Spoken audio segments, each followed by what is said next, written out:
F. Intelligent investing.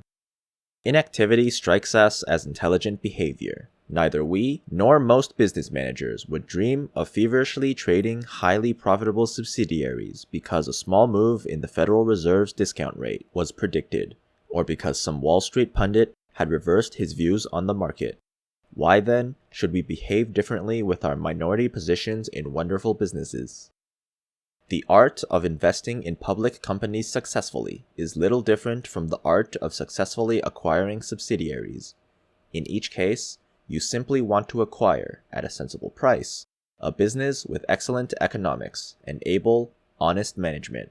Thereafter, you need only monitor whether these qualities are being preserved.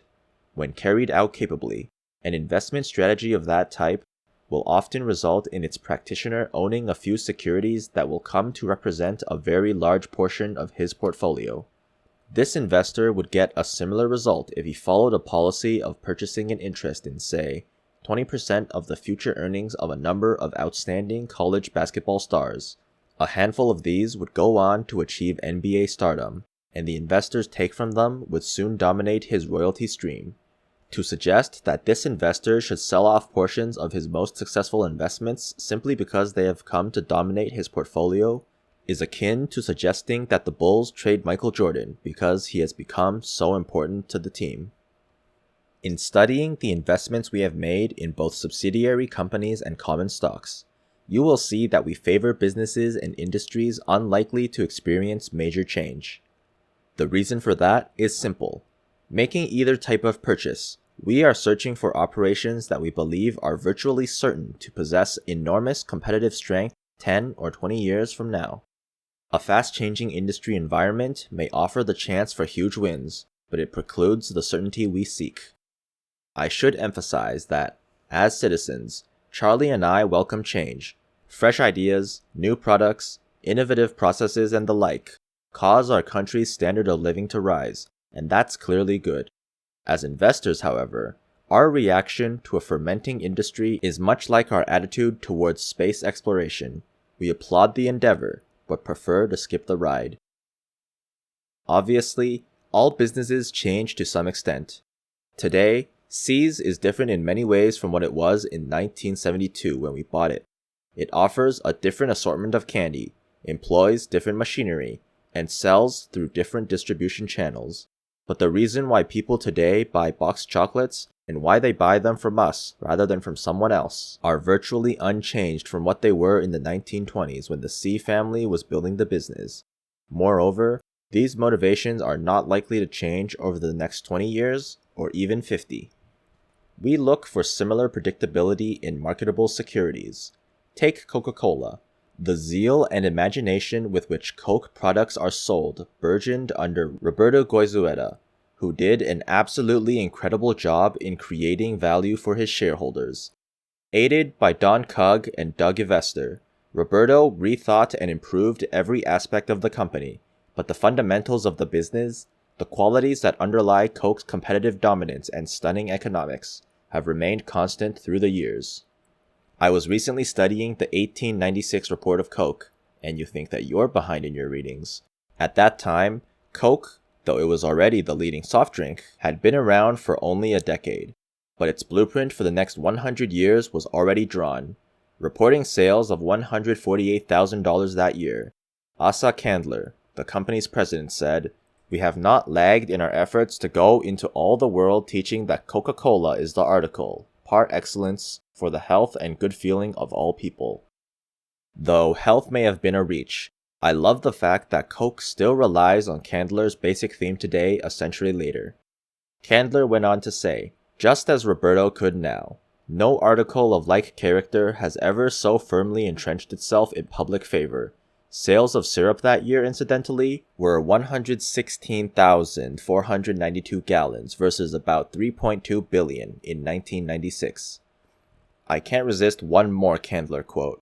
Beginning this year about March 1st, we employed 10 traveling salesmen by means of which, with systematic correspondence from the office, we covered almost the territory of the Union. That's my kind of sales force. Companies such as Coca-Cola might well be labeled the inevitables. Forecasters may differ a bit in their predictions of exactly how much soft drink or shaving equipment business these companies will be doing in 10 or 20 years. Nor is our talk of inevitability meant to play down the vital work that these companies must continue to carry out in such areas such as manufacturing, distribution, packaging, and product innovation. In the end, however, no sensible observer, not even these companies' most rigorous competitors, assuming they are assessing the matter honestly, questions that Coke will dominate worldwide for an investment lifetime. Indeed, dominance will probably strengthen. Obviously, many companies in high-tech businesses or embryonic industries will grow much faster in percentage terms than will the inevitables, but I would rather be certain of a good result than hopeful of a great one. Of course, Charlie and I can identify only a few inevitables, even after a lifetime of looking for them. Leadership alone provides no certainties. Witness the shocks some years back at General Motors, IBM, and Sears, all of which had enjoyed long periods of seeming invincibility. Though some industries or lines of business exhibit characteristics that endow leaders with virtually insurmountable advantages, and that tends to establish survival of the fattest, as almost a natural law, most do not. Thus, for every inevitable, there are dozens of imposters, companies now riding high but vulnerable to competitive attacks. Considering what it takes to be an inevitable, Charlie and I recognize that we will never be able to come up with a nifty 50, or even a twinkling 20. To the inevitables in our portfolio, therefore, we add a few highly probables. You can, of course, pay too much for even the best of businesses. The overpayment risk surfaces periodically and, in our opinion, may now be quite high for the purchasers of virtually all stocks, the inevitables included. Investors making purchases in an overheated market need to recognize that it may often take an extended period for the value of even an outstanding company to catch up with the price they pay. A far more serious problem occurs when the management of a great company gets sidetracked and neglects its wonderful base business while purchasing other businesses that are so-so or worse. When that happens, the suffering of investors is often prolonged. Unfortunately, that is precisely what transpired years ago at Coke. Would you believe that a few decades back they were growing shrimp at Coke? Loss of focus is what most worries Charlie and me when we contemplate investing in businesses that in general look outstanding. All too often, we've seen value stagnate in the presence of hubris or of boredom that caused the attention of managers to wander. That's not going to happen again at Coke, however, not given current and prospective managements. Let me add a few thoughts about your own investments. Most investors, both institutional and individual, will find that the best way to own common stocks is through an index fund that charges minimal fees. Those following this path are sure to beat the net result, after fees and expenses, delivered by the great majority of investment professionals. Should you choose, however, to construct your own portfolio, there are a few thoughts worth remembering. Intelligent investing is not complex, though that is far from saying that it is easy. What an investor needs is the ability to correctly evaluate selected businesses. Note that the word selected. You don't have to be an expert on every company or even many.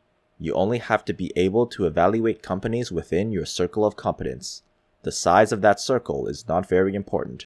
Knowing its boundaries, however, is vital. To invest successfully, you need not understand beta, efficient markets, modern portfolio theory, options pricing, or emerging markets. You may, in fact, be better off knowing nothing of these. That, of course, is not the prevailing view at most business schools, whose finance curriculum tends to be dominated by such subjects. In our view, though, investment students need only two well-taught courses: how to value a business and how to think about market prices. Your goal as an investor should simply be to purchase, at a rational price, a part interest in an easily understandable business whose earnings are virtually certain to be materially higher 5, 10, and even 20 years from now.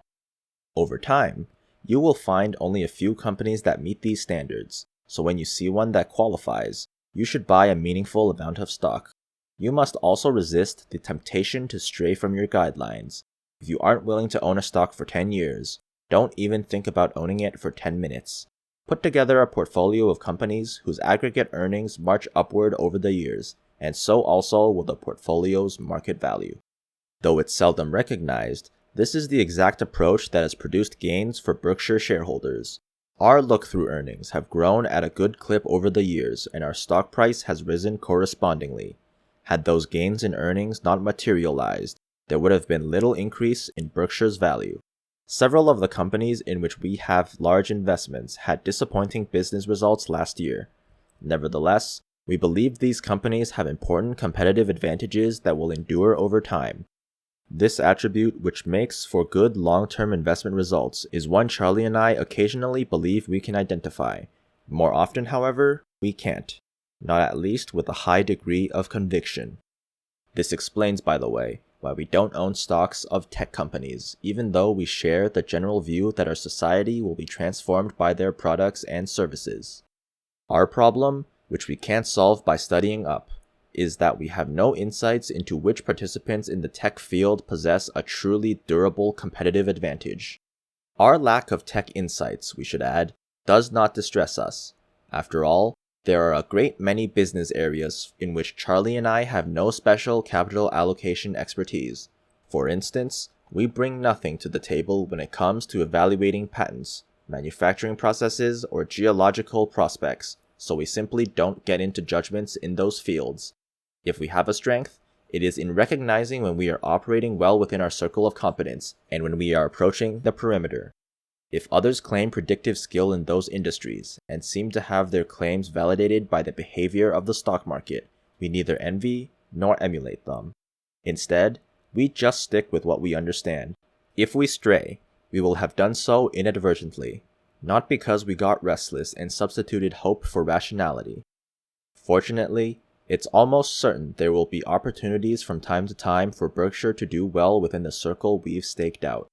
Right now, the prices of the fine businesses we already own are just not that attractive.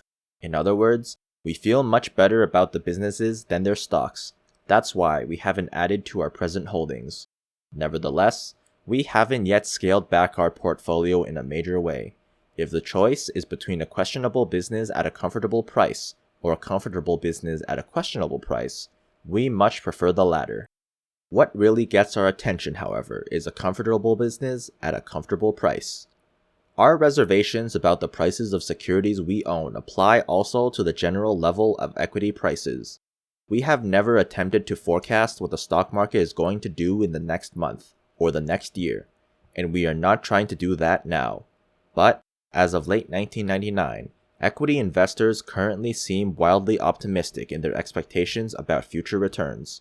We see the growth in corporate profits as being largely tied to the business done in the country, GDP, and we see GDP growing at a real rate of about 3%.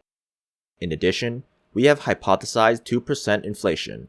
Charlie and I have no particular conviction about the accuracy of 2%.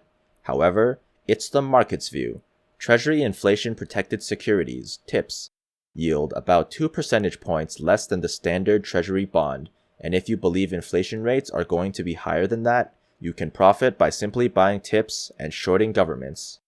If profits do indeed grow along with GDP at about a 5% rate, the valuation placed on American business is unlikely to climb by much more than that. Add in something for dividends, and you emerge with returns from equities that are dramatically less than most investors have either experienced in the past or expect in the future. If investor expectations become more realistic, and they almost certainly will, the market adjustment is apt to be severe, particularly in sectors in which speculation has been concentrated. Berkshire will someday have opportunities to deploy major amounts of cash in equity markets. We are confident of that. But as the song goes, who knows where or when? Meanwhile, if anyone starts explaining to you what is going on in the truly manic portions of this enchanted market, you might remember still another line of the song. Fools give you reasons, wise men never try. At times when prices are high for both businesses and stocks, we try to exert a Ted Williams kind of discipline. In his book, The Science of Hitting, Ted explains that he carved the strike zone into 77 cells, each the size of a baseball. Swinging only at balls in his best cell, he knew would allow him to bat 400. Reaching for balls in his worst spot, the low outside corner of the strike zone, would reduce him to 230. In other words, waiting for the fat pitch would mean a trip to the Hall of Fame. Swinging indiscriminately would mean a ticket to the minors. If they are in the strike zone at all, the business pitches we now see are just catching the lower outside corner. If we swing, we will be locked into low returns, but if we let all of today's balls go by, there can be no assurance that the next ones we see will be more to our liking. Perhaps the attractive prices of the past were the aberrations, not the full prices of today. Unlike Ted, we can't be called out if we resist 3 pitches that are barely in the strike zone. Nevertheless, just standing there, day after day, with my bat on my shoulders, is not my idea of fun.